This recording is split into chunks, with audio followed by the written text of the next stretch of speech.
অস্থির হয়ে উঠেছে রংপুর বিভাগের ২০০-র বেশি শিক্ষা প্রতিষ্ঠান।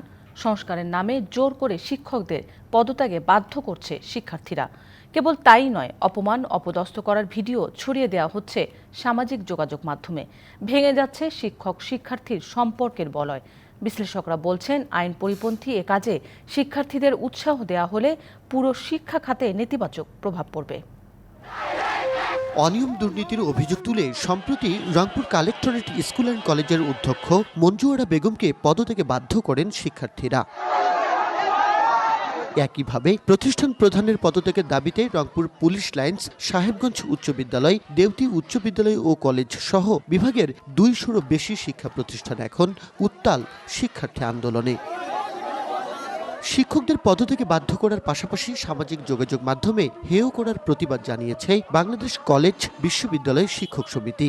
ছাত্র শিক্ষক যে সম্পর্ক, এই সম্পর্কটা ধ্বংস করার একটা পায়তারা চলছে। এভাবে অন্যায় করা হচ্ছে, গাছের সাথে বেঁধে রাখা হচ্ছে, অপমান করা হচ্ছে, তার বিরুদ্ধে আমরা দাঁড়িয়েছি।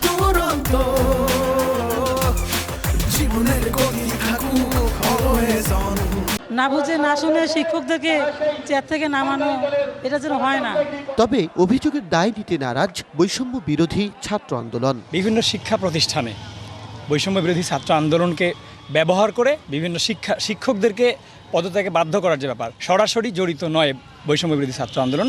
বিশ্লেষকরা বলছেন, বেশিরভাগ প্রতিষ্ঠানের শিক্ষকদের অভ্যন্তরীণ দ্বন্দ্ব, দলাদলি ও ফায়দা হাসিলে সাধারণ শিক্ষার্থীদের ঢাল বানানো হচ্ছে। আবার কোনো কোনো ক্ষেত্রে শিক্ষার্থীরাও অতি উৎসাহী হয়ে নানা ঘটনা ঘটাচ্ছে। আমরা দেখছি বিভিন্ন শিক্ষা প্রতিষ্ঠানে শিক্ষার্থীরা গিয়ে যেরকম পদ্ধতি অবলম্বন করে একজন শিক্ষককে পদত্যাগ করতে বাধ্য করছে, এর আড়ালে ওই প্রতিষ্ঠানের শিক্ষকদের একটা অন্তঃকোন্দল রয়েছে। জোর করে পদত্যাগপত্র লিখে নিলেই তা আইন সিদ্ধ হবে না বলে জানান শিক্ষা কর্মকর্তা। জোর করে পদত্যাগপত্রটি গ্রহণ করে নেওয়ার পরে কর্তৃপক্ষের বিবেচনায় আসে যে এটি আইন সিদ্ধ হয়নি, তাহলে সেটি বৈধতা পাবে না। গেল 18 আগস্ট থেকে শিক্ষা প্রতিষ্ঠান খুলে দেওয়া হলেও রংপুর অঞ্চলের বেশিরভাগ প্রতিষ্ঠানে এখনো শুরু হয়নি পুরোদমে পাঠদান। Majed Masud, DBC news, Rangpur.